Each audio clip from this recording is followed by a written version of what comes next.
Hello students, इस topic को मैंने पहले भी ले चुका है, motivation, and now again I am dealing with this topic with English Hindi version. Okay, so first we will see about the introduction of what motivation is. So motives is a state within the individual that under appropriate circumstances initiate regulate behavior in relation to a goal. So motive actually क्या है, एक कुछ circumstances होते हैं जिसमें हमको अपने गोल को लेने के लिए, अचीव करने के लिए वो हमको वर्क करने के लिए हमको बोलता है कि नहीं आपको करना है. जैसे कि आपका एक मोटिव है कि आपको एक अच्छे मार्क्स स्कोर करना है, या आपका मोटिव हो सकता है कि एक आपको अच्छा बेस्ट डांसर बनना है, सिंगर बनना है, या आपको बेस्ट चाइल्ड प्रूफ होना है कि मम्मी पापा मुझे बोले कि नहीं I have got my best child. तो आपका एक मोटिव है और वो मोटिव आपको अपने वर्क को वैसे ही करना है. सो मोटिव जो एक वर्ड है, मोवरे एक लैटिन वर्ड से आया है जिसका मतलब होता है टू मूव. फॉर एग्ज़ाम्पल, अगर आपको इसमें दिया है कि आप अगर आपको भूख लग रही है, आप टीवी के सामने बैठे हो, तो आपके जो हंग्रीनेस है वो आपको किचन के तरफ जाने के लिए बोलेगा. ओके, मतलब कि आपको जब भूख लगी है तभी आप किचन की तरफ, नहीं तो आप नहीं जाओगे. इन द सेम वे अगर आपका एक ड्रीम होगा कि आप एक अच्छे डॉक्टर, इंजीनियर या नर्स बने, तो वो मोटिव्स आपको आपके काम को फुलफ़िल करने के लिए आपको करेगा कि नहीं अब मुझे पढ़ना है तभी मैं अच्छे मार्क्स स्कोर करूँगा या करूँगी, नहीं तो मैं नहीं कर पाऊँगी. सो मोटिव्स जो है आपके एक इंडिविजुअल का स्टेट होता है, वो उसमें सर्टेन सर्कमस्टांसेस से उसको उसके ड्रीम्स को फुलफ़िल करने में हेल्प करता है. नेक्स्ट है motivation is the force with in individual. हमने पहले देखा कि मेरे अंदर एक डिज़ायर्स होना चाहिए कि हाँ मुझे ये करना है. अगर आप मोटिवेटेड हैं देन ही आप काम करेंगे. इन्फ्लुएंस करना अपने आप को कि yes I can do it, कुछ भी हो जाए मैं किसी भी हाल में ये काम को करके रहूँगा, वो एक मोटिवेशन है. Okay, so motivation is an inferred process within animals और person that causes the organism to move towards a goal. वो इंटरनल प्रोसेस है और वो प्रोसेस हमको किसी भी एक गोल को अचीव करने में हेल्प करता है.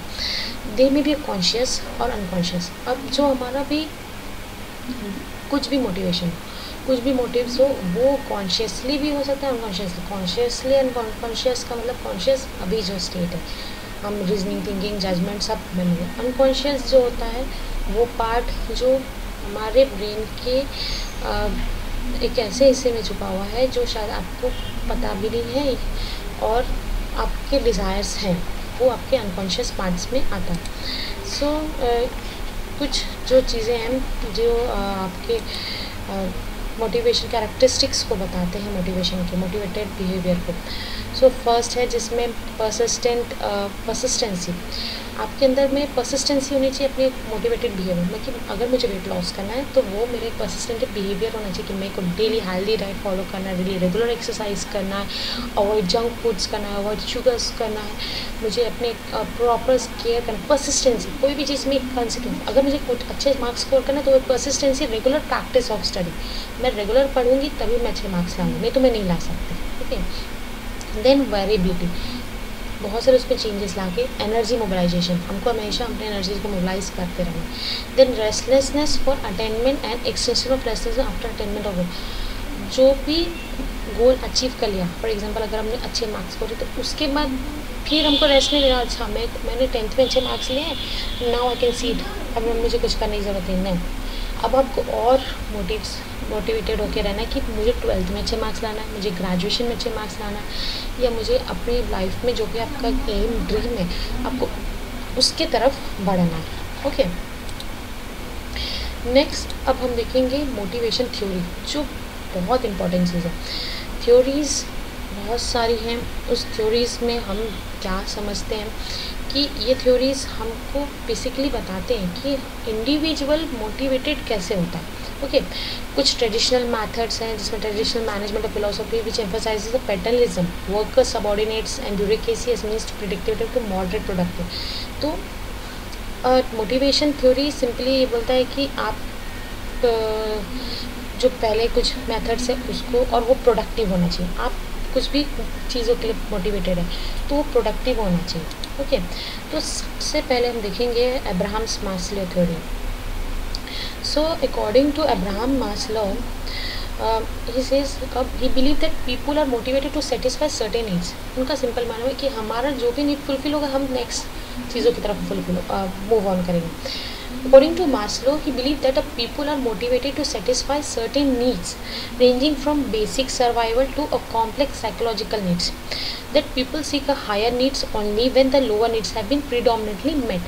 इनका सिंपल फंडा है कि आपका पहला नीड फुलफिल हो जाए तब हम नेक्स्ट चीज़ों की तरफ जाएंगे। ठीक है, अब आप जब स्कूल में जब नर्सरी में थे तो उस समय आपको 12th पास करने का ड्रीम नहीं था, उस समय आपको नर्सरी के लिए आपने पहले आपने प्राइमरी स्कूल कंप्लीट किया, फिर आप मिडिल स्कूल में आए, फिर आप हायर क्लासेस में आए, जैसे आपने हाई स्कूल में आए, 10th क्लास क्लियर कर। 10th क्लास करने के बाद अब आपको लगा कि नहीं अब भाई मुझे सब्जेक्ट सेलेक्ट करना है, तो आपने सब्जेक्ट सेलेक्ट किया, फिज़िक्स आपने मैथमेटिक्स लिया, आपने साइंस लिया, आपने आर्ट्स कॉमर्स जो भी लिया, तो आप अब आपने 12th क्लियर कर लिया और अब आपको फिर अब है कि मुझे अगर मैंने साइंस लिया है तो मुझे क्या डॉक्टर बनना है, मुझे बायोटेक्नोलॉजी में जाना है, या मुझे नर्स बनना है, या फिर मुझे कुछ और आपको मतलब कि आपने अपने एक के बाद एक ड्रीम फुलफ़िल होता है, एक डिज़ायर्स फुलफ़िल होते हैं, तुरंत आप स्किप करते हो नेक्स्ट डिज़ायर्स की तरफ। सिंपल है।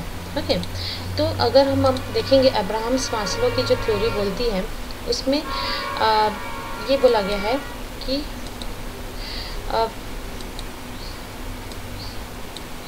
जो बेसिक नीड्स है, ओके, सो मैस्लो नीड्स बोलते हैं first needs is physiological needs. Physiological needs यानी कि मुझे फूड प्रॉपर मिल जाए, मुझे शेल्टर मिल जाए, मुझे बेसिक नीड्स ऑफ लाइफ, मतलब कि मुझे मेरी जो सैलरी आ रही है उससे मैं खाना तो कम से कम खा सकूँ। एक लेबर क्लास से पूछेंगे, वो बोलेगा कि भाई पहले मेरे को रोटी कपड़ा और मकान हो जाए फिर मैं दूसरी चीज़ों के लिए तरफ जाऊँगा। क्योंकि देखते हैं this is your physiological needs. सबसे पहला नीड्स है फिजियोलॉजिकल नीड्स। हर किसी का ये रहता है कि मैं घर बना लूँ फिर शायद आलीशान बंगले और इसकी तरफ जाऊँगा, तो that is your physiological basic human needs. Second one is your safety needs. Safety needs, अब मैं क्या करूँगी कि या तो मैं अपने लिए इंश्योरेंस लूँगी या अपने लिए पॉलिसीज़ लूँगी कि भाई अब मैं तो इतना कमाने लगी हूँ कि अपने बच्चों के लिए सोच लेती हूँ, उनके फ्यूचर के लिए सोच लेती हूँ, उनको लगी मेरे ना होने के बाद भी उनको तकलीफ़ ना हो। That is a safety needs. ठीक है, सेल्फ प्रिजर्वेशन। ठीक है, next one is your love needs. अब पहली चीज़ तो हमने फूड शेल्टर की बात करी, फिर हम लोगों ने सेफ्टी की बात की, देन लव नीड्स। अब मतलब कि मेरे पास कोई हो जिसके साथ मैं अच्छे से खुशी से रह सकूं। Then self esteem needs, prestige, power and control, social affiliated will emerge. ठीक है, अब लोग मुझे जाने, दैट इज़ सेल्फ इस्टीम। ठीक है, मेरी पहचान हो, लोग मुझे अच्छे लोग जाने, बड़े लोग जाने, सोसाइटी में मेरी इज्जत हो, that is self esteem. And self actualization, maximum one's potential. मेरे को लाइफ में जो चाहिए था, इज्जत शोहरत सब मिल गया, that is a self actualisation. ठीक है, इसको हम एक एग्जाम्पल से पूरी इस पिरामिड को दे सकते हैं कि एक ये पिरामिड है और आपने देखा था कि जो नीचे सबसे बड़ा नीड है वो फिजियोलॉजिकल नीड्स है। फिजियोलॉजिकल नीड्स में बहुत सारी चीज़ें होती हैं, फूड, शेल्टर, आपको कहाँ रहना है, खाना है, मुझे अपने साथ साथ किसको खिलाना है, अगर मेरी घर में और कोई है उनको भी खिलाना है तो एक चीज़ वो भी होती है। ठीक है, तो वो सबसे बड़ा नीड है। फिर थोड़ा सा और चाहता है safety needs. Safety needs, insurance policies, ये सब सिंपल फंडा रहता है कि लोग बोलते हैं कि हाँ मैं जॉब करने लगा हूँ, अब मेरे पास सिक्योरिटी है, अब मैं शादी कर लेता हूँ, दैट इज़ लव नीड में आ जाता है। Then third step, next self esteem needs, जहाँ पर वो प्रेस्टीज, पावर से इसमें आ जाता है। And then last one is your self actualisation. अब हम देखेंगे BF स्किनर्स की theory. He has contributed to understanding of motivation, dissatisfaction and productivity. Behaviour that is rewarded will be repeated and behavior that is punished or goes unrewarded are extinguished. So इनके theory के according simple ये है कि motivation, आप किसी को motivate कैसे कर सकते हो, अगर ऐसे बिहेवियर जिसके लिए आप उनको रिवॉर्ड्स देते हैं तो आप उस बिहेवियर को आप बोल रहे हो कि आप और करें। ओके, अब जिस बिहेवियर के लिए आप उसको पनिशमेंट दे रहे हो मतलब आप उसको रोक रहे हो। फॉर एग्ज़ाम्पल अगर आप घर में स्मोक करके ड्रिंक करके आएंगे